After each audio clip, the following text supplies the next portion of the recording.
আছে, এই যে অ্যাপ্রুভ করে দিলাম। আচ্ছা, এখন দেখেন আমরা তাইলে বিডিসিটি কোশ্চিন থেকে পেয়েছি, বসাইলাম। এখন আমরা এই এন্ট্রি বসাবো। তাহলে এইটা আসবে না, এইটা আসবে না কেন? কারণ এখানে অ্যাকুমুলেটেড ডেপ্রিসিয়েশনের ঘর নাই। তাইলে আমার আসবে কোনটা? এইটা। তাইলে আমার প্লান্ট অ্যাকাউন্টে, প্লান্ট হলো ক্রেডিটে আছে কত? 15,000। তাহলে আমি 15,000 লিখবো বিপরীতে 12 আর 3। তাহলে এই যে 12,000 আর 3,000 এইটা লিখলাম, লিখে প্লান্টের বিপরীত নাম লিখবো bank sale loss on sale. এই যে bank sale loss on sale এখানে চলে আসলো। তাহলে 12 আর 3 15, আর ডেপ্রিসিয়েশন বলে দিয়েছিল 16, তাহলে 31, 1 লাখ। তাহলে 1,31,000 টোটাল, এদিকেও 1,31,000, কিন্তু এদিকে শুধু বিডি আছে 80,000। তাহলে 1,31,000 থেকে 80 বাদ দিলে ব্যালেন্সিং ফিগার বের হচ্ছে 51,000 টাকা। এখন অ্যাসেট বাড়ার মূল কারণ কি? একটাই কারণ, সেটা হলো পারচেস, আমি এর আগে শিখিয়েছি। তাহলে ক্যাশ ব্যাংক পারচেস কত টাকা? 51,000 টাকা। তাহলে এখান থেকে বিডিসিডি যাবে না। তিনটা জিনিস আমাদের ইয়াতে যাবে, ক্যাশ ফ্লোতে। একটা হলো ডেপ্রিসিয়েশন, একটা হলো সেল অফ প্ল্যান্ট, আর একটা লস অন সেল 3,000, আর এদিকে যাবে পারচেস। আচ্ছা, লস অন সেলটা এখানে মার্ক করা নাই, আমি মার্ক করে দিচ্ছি, এটাও ক্যাশ ফ্লোতে যাবে। ঠিক আছে, এই চারটা এন্ট্রি ক্যাশ ফ্লোতে যাবে। এখন ক্যাশ ফ্লোর একটা গোল্ডেন রুল আছে, সেটা আমি বলে দিই। যদি ডেবিট সাইডে হয় লেজারে, তাহলে এটা ক্যাশ ফ্লোতে মাইনাস হয়।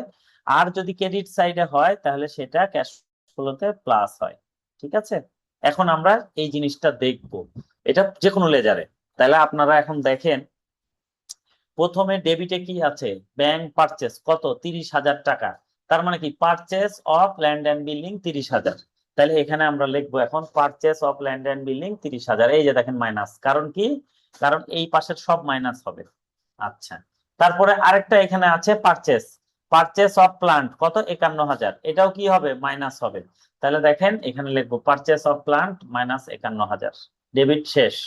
এবার আমরা ক্রেডিটে যাব, ক্রেডিটের গুলো সব কি হবে? প্লাস হবে।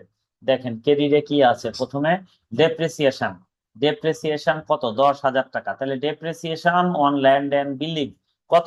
10,000। তাহলে আমরা লিখবো, দেখেন ডেপ্রিসিয়েশন এক্সপেন্স, এই যে 10,000। হ্যাঁ, আলাদা করেও লেখা যায়, depreciation expense on land and building, দুইটা ডেপ্রিসিয়েশন আছে, এই জন্য আমি একসাথে যোগ করে দিয়েছি। এটা হলো 10,000। আবার দেখেন নিচের কোশ্চিনে আরেকটা ডেপ্রিসিয়েশন আছে কত? 16,000। তাহলে এটা প্লান্টের। তাহলে দেখেন এখানে লিখে দিয়েছি 10,000 যোগ 16,000, এক লাইনে দিয়ে দিয়েছি 26,000। আপনারা প্রয়োজন হলে আলাদা আলাদা দিবেন, depreciation on land and building, depreciation on আপনার প্লান্ট, এভাবে আলাদা দিবেন, সমস্যা নাই, একই কথা। তাহলে এগুলো দেখেন প্লাস হয়েছে কেন? কারণ এই যে লেজারে এই সাইডে যারা থাকবে সব প্লাস হবে।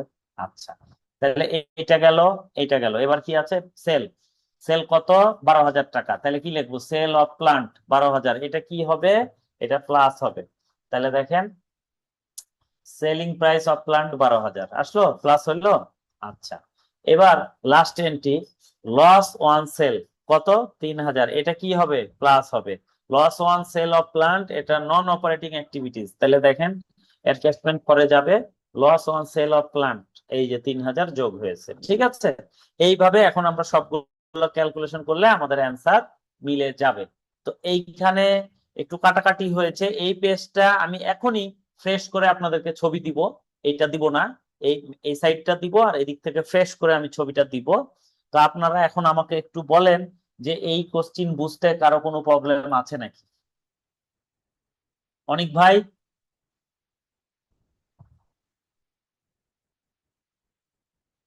অনিক ভাই বুঝতে হ্যাঁ পারছেন? ভাই, বুঝতে পারছি ভাই, বাট প্র্যাকটিস করা হয়ে এই গেছে যে ভাই, একটু লেজার আসলো, ঝামেলা হচ্ছে। লেজার জিনিসটা আপনাদের জন্য এখানে নতুন। আপনারা যদি শুরুতে লেজার ভালো করে প্র্যাকটিস করে থাকেন তাহলে এখন সহজ লাগবে। আর যদি শুরুতে প্র্যাকটিস না করে থাকেন তাহলে ভাই এখন কঠিন লাগবে। ঠিক আছে, তো আমি এগুলোর ছবি দিয়ে দিচ্ছি, আপনারা বসে বসে প্র্যাকটিস করেন। এইটার দুইটা জার্নাল এন্ট্রি এই যে নিচে দিয়েছি, এগুলো এখানে যাবে, উপরেরটা যাবে না, নিচেরটা শুধু যাবে। আচ্ছা, এখন ঘটনা হলো আপনারা, আমি দরকার হলে এটা পেজ ফ্রেশ করে ছবি দিচ্ছি, আপনারা জাস্ট মনোযোগ দিয়ে এটা প্র্যাকটিস করেন। এই জায়গায় যেন কারো কোনো ঝামেলা না হয়। ঠিক আছে, তো আমি রেখে দিলাম, আপনারা প্র্যাকটিস করেন। আগামী দিন আমরা আরো ক্যাশ ফ্লো করবো, 1 থেকে 7 পর্যন্ত আপনাদের হোমওয়ার্ক থাকলো। ওকে, সবাই ভালো থাকেন, আল্লাহ হাফেজ।